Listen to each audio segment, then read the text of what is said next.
અમદાવાદના સોલા વિસ્તારમાં પીસીબી દ્વારા દરોડા પાડવામાં આવ્યા છે. તપાસ કરવામાં આવી છે. તો સોલા વિસ્તારમાં પીસીબી દ્વારા સપાટો બોલાવવામાં આવ્યો છે.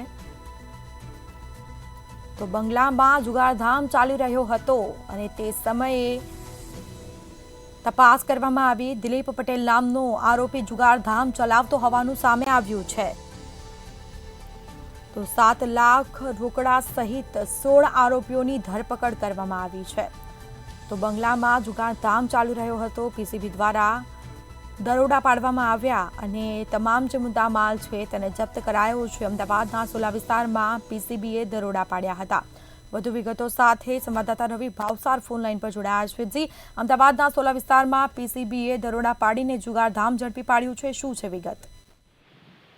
બિલકુલ જો વાત કરવામાં આવે તો જે પ્રમાણે અમદાવાદ પોલીસ કમિશનરના સ્ક્વોડ દ્વારા સોલા વિસ્તારની અંદર જે રેડ છે તે રેડ કરવામાં આવી છે. જો વાત કરવામાં આવે તો બંગલાની અંદર જે જુગાર ચલાવતા હતા તેવા લોકોની ધરપકડ કરવામાં આવી છે.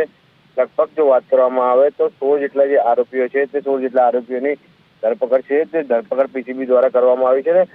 જો મુદ્દામાલની જો વાત કરવામાં આવે તો કુલ 23,40,500 નો મુદ્દામાલ છે. તો મુદ્દામાલ પીસીબી દ્વારા જપ્ત કરવામાં આવે છે. હાલમાં તો જે પ્રમાણે સોલા વિસ્તારની અંદર હાઈ પ્રોફાઇલ જુગારધામ જે ચાલતું હતું, છેલ્લા કેટલા સમયથી આ જુગારધામ ચાલતું હતું, તેનું મુખ્ય સંચાલક દ્વારા કેવા પ્રકારનું જે જુગાર છે જુગાર ચલાવવામાં આવતું તેને લઈને હાલમાં તો પોલીસ દ્વારા તપાસ કરવામાં આવી છે. 16 જેટલા જે આરોપીઓ છે તે આરોપીઓની ધરપકડ કરી વધુ કાર્યવાહી છે તે કાર્યવાહી પીસીબીએ હાથ ધરી છે.